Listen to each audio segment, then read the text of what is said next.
Hello and welcome. This is Ryan Ellis here with How I See Detroit, or See Detroit Like I Do. Still trying to iron out that branding. And this is your slideshow narration for the week of Saturday, August the 12th, 2017, Anno Domini, in the year of our Lord. I was out between the hours of 10:30 in the morning and 6:30 in the evening. It took 2,100 plus photos between two cameras. Those two cameras being the D800, my main shooter. I love this camera that I'm looking at right now. I was using a 51.4, a newer version of the same lens. And then my other camera was this camera, my 24-28 by Nikkor, circa 1971. My 51.4 was from 1977, and then this lens right here, the Tokina 17mm f3.5, is from 1979. I use all old lenses pretty much. First half of the day are from my favorite camera, my D800 with the 50mm. You're seeing these shots right now.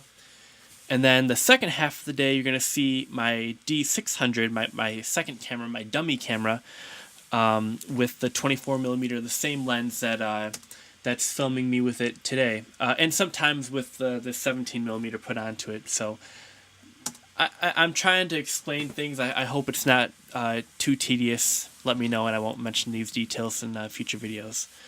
But I took pictures all about the city. I'm going to come back to these people at the very end. There are a bunch of performers that opened up for Sheila E, the protege of Prince. So I was pretty excited to see, who have they selected, and clearly they went for the charity angle, and because all these kids, their parents kind of set up the shows, or their teachers, like they didn't book their own performance. They in fact they couldn't even do their own sound check. At times the adults around them had to tune their guitars, and they didn't even know about the volume knobs on their guitars. But I'll briefly return to this at the very end. So Jimmy Carter, I know it's 2017, but let's go back to the 70s, shall we? Just get a little bit of my water. So Jimmy Carter, didn't really like him as a president. I can go on about that in another forum. But what I did like about him, two things. The phrase, "there is no reasonable expectation of privacy when you are in public." That is a phrase that a photographer like me was using right here in Hart Plaza. Taking pictures. I have a policy.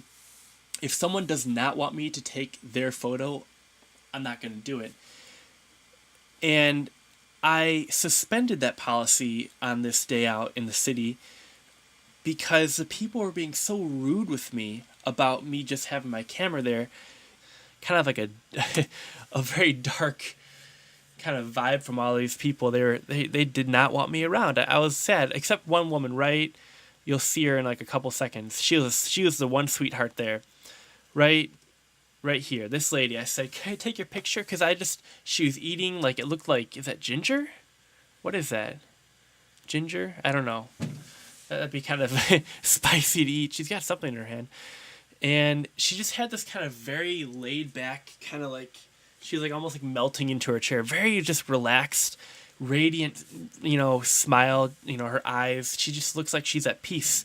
And I said, "May I take your picture?" And she's like, "Yes." And it's almost like I didn't even have to ask, because I feel like she's such a happy person. She wouldn't have minded either way. So I took a picture. I gave her my card, and I said, "Contact me. I'll send you the shot." This is actually one of the top 10 photos, in my opinion, that I took on this day. The perfect pair to this video about this week in Detroit is my blog I wrote on this. Go to ryanellisphoto.tumblr.com and look up Detroit Street Session number 78 for August the 12th, 2017 to find what I wrote. And my top 10 photos, that's one of them. And I got the next three of them in short order from here. But no, the other thing is here's a dummy camera again. Jimmy Carter. So no reasonable expectation of privacy when in public, meaning I can go up to if we're in public, boom, take your picture. I'm allowed to do that. And then I own that picture because this is the shutter actuation button right here, this button. So as soon as I hit this button, let me get it in focus, even though it's not actually taking a picture. The act of me pushing that button down has imbued upon me an implicit copyright ownership over my work on this film back here. And so it's just two wonderful things that Carter did. So basically what I'm trying to say is, when I was there being harassed by these people trying to take pictures, not only did I have the right to be there and take pictures, I had the right to retain the ownership and full use of those photos. So I usually don't get kind of annoyed or angry at things like this, but it was the way in which they were. One of them literally physically pushed me away. I wasn't trying to fight him. I wasn't trying to walk into him. I complied. I didn't want to have a fight, and I didn't even call security. Okay, so I'm moving on from there. It happened. It's in the past. We're here today. So I love this picture, with the grate of like that fencing, or I'm not sure. What would you call it? A fence? It's a grate. It's almost like you're in prison. And then the shadows from that, where the sun is that time of day, casting lines. And then even like the lines, the patterns around the guy's face. I just love the geometry. Color is important in photography, and there's a splash of red. Red is like the most important color in photography, but the geometry, this could easily be black and white and still be as powerful. Next of the top 4, or of 4 of the top 10, I took a shot here of my buddy. His moniker is Shadow Clan. He's a rapper, and I don't know his true given name. I love this picture of Shadow Clan because whenever I see him, he's always like, haha, hey, how you doing? Like he sounds like a radio announcer from 80s wrestling, but that's kind of like the character that he assumes, and always has like deep, thoughtful things to say in like a 10-second interaction, 30-second interaction. But all the other pictures I took of him, he's looking all fly and everything, but that last shot, that's like the expression I see on his face all the time. And actually, I hope if you would see this, that he would agree that this kind of looks true to the man. So here's a dilemma I face besides sometimes people telling me to get away, no pictures. I'm trying to take a picture. I always, ask myself, can you answer the question? You don't see that every day, yes or no. And if it's something you don't see every day, take a picture, like segways in Detroit, kind of an odd sight. I also consider little like hover round scooters to be kind of quirky and inherently funny, in my opinion, to take pictures of every time I see them. So I'm trying to take pictures of these people on the segways, and you can see it's kind of like blurry. Well, this homeless guy jumps in the frame. I have an issue with photographing homeless people, drunk people doing illicit things, because I don't want to kind of be there to snap a bunch of pictures kind of while they're in an underhanded position. It always makes me feel like I'm objectifying a person instead of set the camera down and see if you can help, because honestly, yeah. So my two ways around not photographing homeless people is if they jump into the picture, you invited yourself, I'm just going to take the picture. Or if they really sincerely ask me, please take my picture, I will do it, but no other situation. Well, he jumps into this picture, and I see something iconic. That pose, I'm like, oh my word, you couldn't pay for that pose. That's, from just a random person. Just a wonderful thing. And the weird dichotomy of like this homeless guy with all these, yuppie looking Segway people. It's just, the tale of two cities, right? But the issue is I used to teach photography, and I'd always tell my students, if it has eyes, focus on the eyes. Like get these smoldering eyes crisp in your frame. And I had to rush quickly because I knew those people were going to speed off, and he wasn't going to have that $1 million pose for very long. He's probably unstable. And so I snapped the picture, but his eye just wasn't in focus. It's a little better here, but I don't think it's razor sharp. Plus, I'm so angry. This guy's like sneezing or something in the shot. I'm like, come on, dude. But look at that. 4 pictures. The lady, the geometry, the guy on the bike, and then the homeless guy. In a matter of minutes. I was out there for 8 hours, and 4 of my 10 best shots happened within 20 minutes, of one another. It's just how it goes sometimes. There's a lot of, productive uptime and a lot of downtime. But, so I went to the Red Bull House of Art. I walked all the way from downtown to Midtown to Eastern Market. I was parched. It was a hot, sunny part of the day at that point. And they give you a free can of Red Bull if you go into the House of Art. So I stopped by and I said, hey, can I get 2 cans? And the lady was nice. She gave me 2 cans. She gave me an original, and then this is the orange right here. And so I walked downstairs into the basement. They've got all the art on display there. It's probably the only basement I'll ever freely walk into in Detroit, hardy har. And I feel kind of uncomfortable taking pictures of art that other people have done because it's like, why not just make your own? It's like you're almost stealing from them. So I literally used what I had in hand, and I took several pictures in fact, with this can very precisely placed in the same spot using this lens on this camera. I show it to a lady. I said, what's your Insta tag? And so I tagged them. I made a supercut. You can see on the same YouTube page or on my Instagram, add me Relish3214. That's spelled RELLISH 3214. So basically, I took a bunch of pictures. I shouldn't have paused because there's not much to say. It kind of is what it is. Parmenides, foundation of Western philosophy.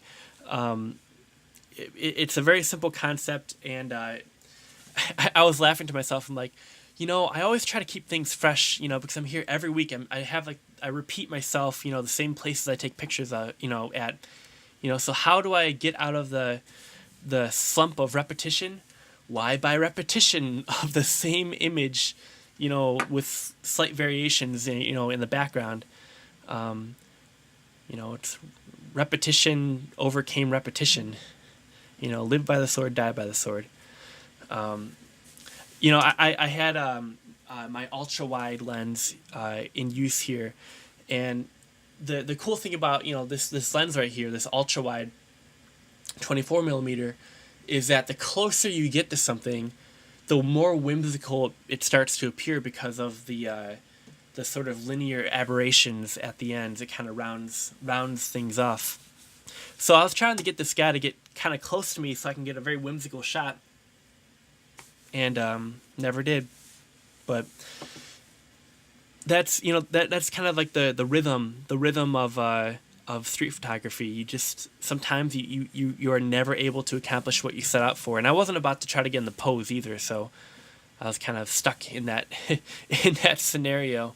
So this is me heading back. And let me just prove there is a rhyme and reason. With my composition, I use the chain as a leading line, bullseye to point at the Red Bull can, and you'll see I'm trying to make use of lines and shapes and colors for compare and contrast. Sort of playing with how I can make this happen. I like the orange and the yellow. I also like the they kind of look very similar, the similar color patterns, and they're all vertically faced. So yeah, I really try to be mindful in my shots. I hope it comes off that way.